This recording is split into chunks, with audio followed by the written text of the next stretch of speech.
நீங்க ஆம், ஒரு நஷ்டத்துல போயிட்டு இருக்கிற பிசினஸ ரன் பண்றதா ஒரு நிமிஷம் கற்பனை செஞ்சுக்கோங்க. ம். கொஞ்சம் கஷ்டமான கற்பனை தான். ஆமா. அத விக்கிறதுக்காக உலகத்தோட மிகச்சிறந்த மிகப்பெரிய ஒரு நிறுவனத்துக்கிட்ட பேச அமெரிக்கால இருக்கிற டெட்ராய்ட் நகரத்துக்கு போறீங்க. ஓகே, போறோம். அங்க உங்கள உட்கார வச்சு அந்த மாபெரும் நிறுவனத்தோட அதிகாரிகள் என்ன சொல்றாங்க தெரியுமா? என்ன சொல்றாங்க? உங்களுக்கு இந்த பிசினஸ பத்தி ஒண்ணுமே தெரியல. இதுல நீங்க ஏன் இறங்குனீங்க? உங்க நிறுவனத்தை நாங்க விலைக்கு வாங்குறதே உங்களுக்கு நாங்க செய்யற மிகப்பெரிய உதவி அப்படின்னு முகத்துக்கு நேராவே உங்களை அவமானப்படுத்துறாங்க. இது நிஜமாவே ஒரு பெரிய அவமானம் தான். ஆமா. நீங்க அமைதியா அந்த அறையை விட்டு வெளியேறீங்க. ஆனா கரெக்டா 9 வருஷம் கழிச்சு உங்களை அவமானப்படுத்தின அதே நிறுவனம் மிகப்பெரிய நிதி நெருக்கடியில சிக்கி தவிக்கும்போது அவங்களோட பெருமைக்குரிய ஒரு பிராண்டையே பல பில்லியன் டாலர்கள் கொடுத்து நீங்க விலைக்கு வாங்குறீங்க. ஓ, இது கேட்கவே ஒரு பழிவாங்குற திரைப்படத்தோட கிளைமேக்ஸ் மாதிரி இருக்கு. கரெக்ட். ஆனா இது கற்பனை இல்ல. ரத்தன் டாடா அவங்களோட வாழ்க்கையில நடந்த ஒரு நிஜமான சம்பவம். உலக பொருளாதார வரலாற்றிலேயே இது ஒரு மிக முக்கியமான தருணம்னு தான் சொல்லணும். கண்டிப்பா. உங்களை அன்போட வரவேற்கிறோம்.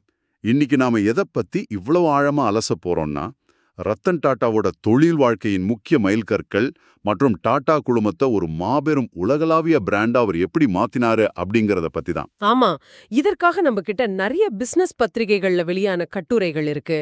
டாடா நானோ சந்திச்ச வீழ்ச்சி குறித்த கேஸ் ஸ்டடிஸ் இருக்கு. அது மட்டும் இல்லாம மிகப்பெரிய தொழில் சாம்ராஜ்யங்களை உருவாக்கும் போது எழும் அறநெறி சார்ந்த சவால்களை பத்தி விவாதிக்கிற கல்விசார் கட்டுரைகள், அதாவது அகாடமிக் பேப்பர்ஸ் எல்லாமே ஆதாரங்களா நம்ம முன்னாடி இருக்கு. இந்த அலசலோட முக்கிய நோக்கமே ரத்தன் டாடா அப்படிங்கிற ஒரு தனி மனிதரோட வெற்றிகளை மட்டும் புகழ்றதில்ல. அடிப்படையில ஒரு ஆர்கிடெக்சர், அதாவது கட்டிடக்கலை படிச்ச ஒரு இளைஞர் எப்படி இந்தியாவோட மிகப்பெரிய தொழில் சாம்ராஜ்யத்தை உலக அளவுல விரிவுபடுத்தினாரு, அவரோட வியூகங்கள் என்ன, அவர் சந்திச்ச சறுக்கல்கள் என்னன்னு பார்க்க போறோம். முக்கியமா ஒரு மாபெரும் சாம்ராஜ்யத்தை கட்டி எழுப்பும்போது அவர் எதிர்கொண்ட சமூக மற்றும் சுற்றுப்புற சார்ந்த சவால்கள் என்ன அப்படிங்கறத எந்தவித சார்பும் இல்லாம நடுநிலையா அலசுறது தான் நம்ம மிஷன். நிச்சயமா. அப்போ இந்த ஆர்கிடெக்சர் படிப்புல இருந்தே ஆரம்பிப்போம். சரி. 1937ல ரத்தன் டாடா பிறக்கிறாரு. டாடா குடும்பம்னா எந்த அளவிலான வசதி இருக்குன்னு உங்களுக்கு நான் சொல்ல வேண்டியதில்லை. ஊருக்கே தெரிஞ்ச விஷயம் தான் அது. அவர் 1955ல அமெரிக்காவோட புகழ்பெற்ற கார்னெல் பல்கலைக்கழகத்துக்கு போய் ஆர்கிடெக்சர் மற்றும் ஸ்ட்ரக்சரல் இன்ஜினியரிங் படிக்கிறாரு. படிச்சு முடிச்சுட்டு 1962ல இந்தியா திரும்புறாரு. இப்போ என்ன பொறுத்தவரை இங்க ஒரு நியாயமான கேள்வி எழுகிறது. அப்படிப்பட்ட ஒரு மாபெரும் கோடீஸ்வர குடும்பத்தோட வாரிசு படிச்சு முடிச்சிட்டு வந்ததும் நேரா ஒரு ஏசி ரூம்ல ஒரு பெரிய சிஇஓ நாற்காலியில தானே உட்கார்ந்துருக்கணும். பொதுவா அப்படிதான் நடக்கும். ஆனா 1962ல அவர் டாடா ஸ்டீல் நிறுவனத்தோட அடிமட்ட தொழிலாளர்களோடு அந்த கடுமையான வெப்பத்தை உமிழும் உலைகளுக்கு பக்கத்துல நின்னு தன் கைகளால் கற்களை அள்ளும் பணியில தான் தன் வாழ்க்கையை தொடங்கியிருக்காரு. ஆமா, அது ரொம்ப ஆச்சரியமான விஷயம்தான். எனக்கு என்னவோ இது ஒரு விதமான பிஆர் ஸ்டண்ட் மாதிரியோ அல்லது அவரை தண்டிப்பதற்காக கொடுக்கப்பட்ட வேலை போலவோ தான் தோணுது. ஒரு கோடீஸ்வரருக்கு எதற்காக இந்த நாடகம்? மேலோட்டமா பார்த்தா உங்களுக்கு அப்படி தோணலாம். ஆனா ஒரு நிறுவனத்தோட சப்ளை செயின் எப்படி இயங்குது, அடிமட்ட தொழிலாளர்களின் மனநிலை என்ன அப்படிங்கறத ஏசி போர்ட் ரூம்ல உட்காந்துக்கிட்டு விவாதிச்சா நிச்சயமா புரியாது. அப்போ அந்த அனுபவம் தேவைன்னு சொல்றீங்க? கண்டிப்பா. ஒரு பிளாஸ்ட் ஃபர்னஸ் பக்கத்துல அந்த கடுமையான வெப்பத்துல அந்த சத்தத்துல நின்னு வேலை செய்யும் போதுதான் ஒரு தொழிலாளியோட வியர்வையும் அவங்களோட அன்றாட சவால்களும் ஒரு தலைவனுக்கு புரியும். ஓஹோ, ஒரு தொழிற்சங்கம் ஏன் போராடுதுங்கிற அடிப்படை யதார்த்தம் அப்பதான் புரியும். கரெக்ட். இது ஒரு கடுமையான தலைமைத்துவ பயிற்சி. ஒரு நிறுவனத்தோட அடித்தளத்தை அதோட வேரிலிருந்து புரிஞ்சிக்கிற ஒரு ஸ்ட்ராட்டஜி அது. சரி, அவர் அடித்தளத்தை புரிஞ்சுக்கிட்டாருன்னே வச்சுக்குவோம். ஆனா அவருக்கு ஆரம்பத்துல கொடுக்கப்பட்ட பொறுப்புகள் எல்லாமே மிகப்பெரிய தோல்வியில தானே முடிஞ்சது. ஆமா, நீங்க சொல்றது உண்மைதான். நெல்கோ மற்றும் எம்ப்ரஸ் மில்ஸ் நிறுவனங்கள்ல அவர் எடுத்த முடிவுகள் பெரிய அளவுல கை கொடுக்கலையே.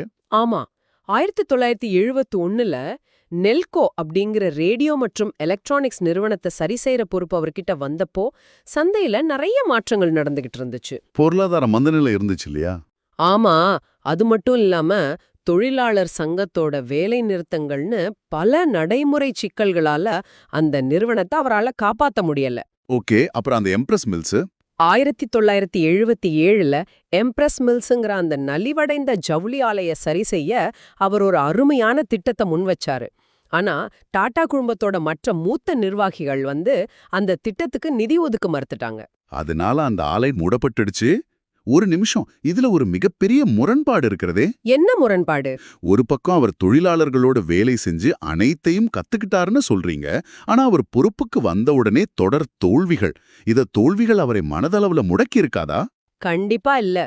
தோல்விகள் எப்படி ஒருவரை தயார்படுத்தும் அப்படிங்கிறதுக்கு இது ஒரு மிகச்சிறந்த உதாரணம். எப்படி சொல்றீங்க?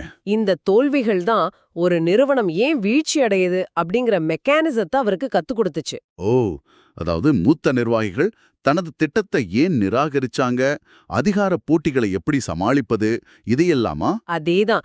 நஷ்டத்துல இயங்குற ஒரு நிறுவனத்துல எந்தெந்த செலவுகளை குறைக்கணும் அப்படிங்கறத அவர் அந்த தோல்விகள்ல இருந்து தான் கத்துக்கிட்டாரு. இந்த பாடங்கள் தான் 1991ல ஒட்டுமொத்த டாடா குழுமத்தோட தலைமை பொறுப்பு அவர் ஏற்றப்போ அவருக்கு பெரிய அளவுல உதவி இருக்கு. நிச்சயமா 1991 வந்து இந்திய பொருளாதார வரலாற்றையே மாற்றி எழுதிய வருஷம். ஆமா, தாராளமயமாக்கல், அதாவது லிபரலைசேஷன் கொள்கை அமலுக்கு வந்து வெளிநாட்டு நிறுவனங்கள் இந்தியாவுக்குள்ள படையெடுக்க தொடங்கிய நேரம் அது. கரெக்ட். அந்த நெருக்கடியான காலகட்டத்துல பாத்தீங்கன்னா டாடா குழுமம் அப்படிங்கிறது பல தனித்தனி ராஜ்யங்கள் போல செயல்பட்டுக்கிட்டு இருந்துச்சு. ஒவ்வொரு நிறுவனத்துக்கும் ஒரு மூத்த அதிகாரி இருந்திருப்பாங்களே. ஆமா, அவங்க யாரையும் கட்டுப்படுத்த முடியாத சத்ரபதிகள் போல செயல்பட்டாங்க. ஓஹோ. வெளிநாட்டு போட்டியை சமாளிக்கணும்னா ஒட்டுமொத்த டாடா நிறுவனத்தை ஒரு குடையின் கீழ் கொண்டு வரணும்னு ரத்தன் டாடா உணர்ந்தாரு. அத நவீனமாக்கி மறுசீரமைப்பு செய்யணும்னு நினைச்சாரு. ஆமா, அந்த மூத்த அதிகாரிகளை பதவியிலிருந்து அகற்றிட்டு புதிய தொழில்நுட்பங்களை புகுத்த அவருக்கு தேவைப்பட்ட மனவலிமையையும் தைரியத்தையும் அந்த ஆரம்பகால சறுக்கல்கள் தான் கொடுத்துச்சு. ஓகே, உள்ளூர் அரசியலை வெற்றிகரமா சமாளிச்சு தனக்கான ஒரு வலுவான அடித்தளத்தை அவர் அமைச்சிட்டாரு. ஆனா எனக்கென்னவோ அவர் இந்தியாவோட மட்டும் திருப்தி அடையலையேன்னு தோணுது. ஆமா, தன்னுடைய பார்வைய உலக அரங்கின் பக்கம் திருப்பினாரு. 2000ஆம் ஆண்டுல பிரிட்டனோட பிரபலமான டெட்லி டீ நிறுவனத்தை 230 மில்லியன் யூரோக்களுக்கு வாங்குறாரு. அது ஒரு பெரிய சென்சேஷன் அப்போ. அதைத் தொடர்ந்து 2007ல ஐரோப்பாவோட மிகப்பெரிய இரும்பு நிறுவனமான கோரஸ் டீல $12.2 பில்லியன் வாங்குறாரு. இப்படி அடுத்தடுத்து பிரம்மாண்டமான நகர்வுகள் எடுக்கிறாரு. இத ஒட்டுமொத்த உலக பொருளாதாரத்தையே திரும்பி பார்க்க வச்சது. ஆனா எனக்கு ஒரு சந்தேகம், ஒரு இந்திய நிறுவனம் ஏன் இவ்ளோ பெரிய தொகையை கொடுத்து வெளிநாடு நிறுவனங்களை வாங்கணும்? இது வெறும் நிறுவனங்களை வாங்குற வியாபாரம் இல்ல. இது தொழில்நுட்பத்தையும் புதிய சந்தைகளையும் வாங்குற ஒரு மாபெரும் பிசினஸ் ஸ்ட்ராட்டஜி. புரியல, கொஞ்சம் விளக்குங்களேன். உதாரணத்துக்கு கோரஸ் டீல வாங்கினதன் மூலமா ஐரோப்பிய சந்தைக்கான கதவுகள் திறந்தது மட்டுமில்லாம ஆட்டோமொபைல் துறையில பயன்படுத்தப்படும் மிக உயர்தரமான எஃகு தயாரிக்கும் தொழில்நுட்பம் டாடாவுக்கு கிடைச்சது. ஓ, அதாவது ஹை கிரேட் ஆட்டோமோட்டிவ் ஸ்டீலா? இது அவங்க தங்களோட சொந்த கார்களை மேம்படுத்த பெரிதும் உதவி இருக்குமே. கண்டிப்பா. கார்கள்னு சொல்லும்போது தான் எனக்கு தொடக்கத்துல நம்ம பேசின அந்த ஃபோர்ட் மோட்டார்ஸ் விவகாரம் ஞாபகம் வருது. ஆமா, அந்த 1999 சம்பவம். 1999ல உங்களுக்கு கார் வியாபாரத்தை பத்தி ஒண்ணுமே தெரியாதுன்னு ஃபோர்டு நிறுவனத்தால் அவமானப்படுத்தப்பட்ட ரத்தன் டாடா 2008ல அதே ஃபோர்டு நிறுவனத்திடமிருந்து ஜாகுவார் லேண்ட் ரோவர், அதாவது JLR அப்படிங்கிற உலகின் மிகச்சிறந்த சொகுசு கார் நிறுவனத்தை $2.5 பில்லியன் விலைக்கு வாங்குறாரு. ஆமாம். இதை நான் எப்படி பாக்குறேன்னா, உள்ளூர்ல இருக்கிற ஒரு சிறிய பேக்கரி ஓனர் தன்னை அவமானப்படுத்தின உலகத்தோட மிகப்பெரிய காஃபி ஷாப் நிறுவனத்தையே ஒட்டுமொத்தமா விலைக்கு வாங்கினது போல இருக்கு. நல்ல ஒப்பீடு. உங்களை உண்மையே கேக்குறேன், JLR அவர் வாங்கினது அந்த அவமானத்துக்கான பழிவாங்கும் நடவடிக்கையா, அல்லது இதுலயும் ஏதாவது ஸ்ட்ராட்டஜி இருக்கா? நிறைய பேர் இது ஒரு பழிவாங்கும் படலம்னு தான் நினைக்கிறாங்க. ஆனா பல பில்லியன் டாலர்கள் முதலீடு செய்யற ஒரு வியாபாரத்துல உணர்ச்சிகளுக்கு இடமே இல்ல அப்படிங்கிறது தான் நிதர்சனம். அப்ப பின்னாடி காரணம் என்ன? JLR அப்படிங்கிறது உலகளவுல பல தசாப்தங்களாக அறியப்பட்ட ஒரு ஆடம்பர பிராண்ட். அத வாங்கினதன் மூலமா என்ன நடந்துச்சு தெரியுமா? என்ன நடந்துச்சு? மேற்கத்திய நாடுகளோட அதிநவீன தொழில்நுட்பம், அதாவது அட்வான்ஸ்ட் R&D ஒரே இரவுல டாடா குழுமத்துக்கு கிடைச்சது. ஓஹோ, புதிய இன்ஜின் தொழில்நுட்பங்கள், கார்களின் பாதுகாப்பை மேம்படுத்தும் டிசைன்கள் எல்லாமே டாடா மோட்டார்ஸ்க்கே கிடைச்சிருக்கு. கரெக்ட். இன்னைக்கு டாடா கார்கள் பாதுகாப்புல மிகச்சிறந்த ரேட்டிங் வாங்குதுன்னா அதுக்கு JLRோட தொழில்நுட்ப பகிர்வும் ஒரு முக்கிய காரணம். அது மட்டும் இல்லாம ஐரோப்பா, அமெரிக்கா மற்றும் சீனாவில் இருந்த ஒரு பரந்த பணக்கார வாடிக்கையாளர் தளமும் டாடாவுக்கு நேரடியாக கிடைச்சிருக்கு. ஆமா, ஒரு புதிய இந்திய பிராண்டை உருவாக்கி அந்த உலகளாவிய அந்தஸ்து அடைய அவங்களுக்கு இன்னும் ஒரு 50 வருஷம் ஆகியிருக்கலாம். அந்த 50 வருஷத்தை அவரு $2.5 பில்லியன் வாங்கினாரு. அவ்வளவுதான். அருமையான விளக்கம். உணர்ச்சிகளை தாண்டி அதுல இருக்கிற பிசினஸ் லாஜிக் இப்போ புரியுது. ஆனா இங்க எனக்கு ஒரு மிகப்பெரிய முரண்பாடு தோணுது. என்ன முரண்பாடு? 2008ல உலகிலேயே மிக ஆடம்பரமான ஜாகுவார் கார் அவர் வாங்குறாரு. அதே வருஷத்துல இந்தியாவிலும் ஒரு மாபெரும் புரட்சி அவர் செய்ய நினைச்சாரு. டாடா நானோ பத்தி சொல்றீங்க? ஆமா, இந்தியாவின் சாமானியர்களுக்காக அவர் உருவாக்கின அங்க மலிவு விலை கார், அதாவது டாடா நானோ. மழையிலையும் வெயிலையும் ஒரு இருசக்கர வாகனத்துல ஒரு குடும்பமே மிகவும் ஆபத்தான முறையில பயணிக்கிறத பார்த்து ரத்தன் டாடா மிகவும் வருத்தப்பட்டாரு. ஆமாம், அதுவும் நல்ல நோக்கம்தான். 1,00,000 ரூபாயில ஒரு குடும்பத்துக்கான பாதுகாப்பான காரை உருவாக்கணும் அப்படிங்கிற அவரோட நோக்கம் மிகவும் சிறப்பு தான். ஆனா அந்த திட்டம் மிகப்பெரிய தோல்வியை சந்திச்சது. உண்மைதான். இது எப்படி இருக்குன்னா, மிகச்சிறந்த 5 ஸ்டார் ஹோட்டல் செஃப் ஒருவர், பலவிதமான உணவுகளை சமைக்க தெரிஞ்சவர், திடீர்னு ஒரு தெருவோர கடைய ஆரம்பிச்சு அதோட சுவையையும் மக்களோட நாடி துடிப்பையும் முற்றிலும் தவறவிட்டது போல இருக்கே. ஜாகுவார விற்க தெரிஞ்சவங்களுக்கு நானோவை விற்க தெரியலையா? உங்களுடைய இந்த ஒப்பீடு மிகச் சரியானது. அவங்க ஒரு காரை மிகச்சிறப்பா வடிவமைச்சாங்க. ஆனா வாடிக்கையாளர்களின் உளவியல, அதாவது கன்சியூமர் சைக்காலஜிய முற்றிலும் தவறாக படிச்சிட்டாங்க. எப்படி சொல்றீங்க? நானோ காரை உலகின் மிக மலிவான கார்னு அவங்க விளம்பரப்படுத்தியதுதான் அவங்க செஞ்ச முதல் மற்றும் மிகப்பெரிய தவறு. மலிவான கார்னு சொல்றதுல என்ன பிரச்சனை? இந்தியர்கள் எப்போதுமே விலை குறைவான பொருட்களை தானே தேடி ஓடுவாங்க. அன்றாட பொருட்களுக்கு அது சரி. ஆனா கார் அப்படிங்கிறது இந்தியாவுல ஒரு சாதாரண போக்குவரத்து சாதனம் மட்டும் இல்ல, அது ஒரு சமூக அந்தஸ்தின் குறியீடு. அதாவது ஸ்டேட்டஸ் சிம்பல். ஆமா, பல வருஷங்கள் சிறுக சிறுக சேமிச்சு லோன் போட்டு ஒரு நடுத்தர வர்க்க மனிதன் கார் வாங்குறானா, அவனோட அண்டை வீட்டாருக்கும் உறவினர்களுக்கும் தான் வாழ்வுல முன்னேறிட்டதை காட்டவே அதை வாங்குறான். கரெக்ட். அப்படி இருக்கும்போது நான் உலகின் மிக மலிவான காரை வாங்கியிருக்கேன்னு எந்த ஒரு இந்தியனும் சொல்ல விரும்பல. மலிவான கார் அப்படிங்கிற அந்த முத்திரை இது ஏழைகளுக்கான கார் என்ற பிம்பத்தை உருவாக்கி வாடிக்கையாளர்கள் அதனிடமிருந்து அந்நியப்படுத்திருச்சு. வாடிக்கையாளர்களின் நாநிலையை தவறாக புரிஞ்சுக்கிட்டாங்க. சரி, ஆனா அந்த கார் உற்பத்தியிலும் பல நடைமுறை சிக்கல்கள் இருந்துச்சு இல்லையா? நம்ம ஆதாரங்கள் அது பற்றி என்ன சொல்லுது? உற்பத்தி மட்டத்துல அது ஒரு மிகப்பெரிய போராட்டமாவே இருந்துச்சு. முதல்ல மேற்கு வங்கத்தோட சிங்கூர்ல தொழிற்சாலை அமைக்க நிலம் கையகப்படுத்தினப்போ மிகப்பெரிய அரசியல் போராட்டங்கள் வெடிச்சது. ஆமா, அதனால ஒட்டுமொத்த தொழிற்சாலையும் அப்படியே பேர்த்து குஜராத்துக்கு மாற்ற வேண்டிய கட்டாயம் ஏற்பட்டது. இந்த தாமதம் சப்ளை செயினை கடுமையா பாதிச்சது. உற்பத்தி செலவு பல மடங்கு அதிகரிச்சது. 1,00,000 ரூபாய் அப்படிங்கிற விலைய அவங்களால தக்க வைக்க முடியல.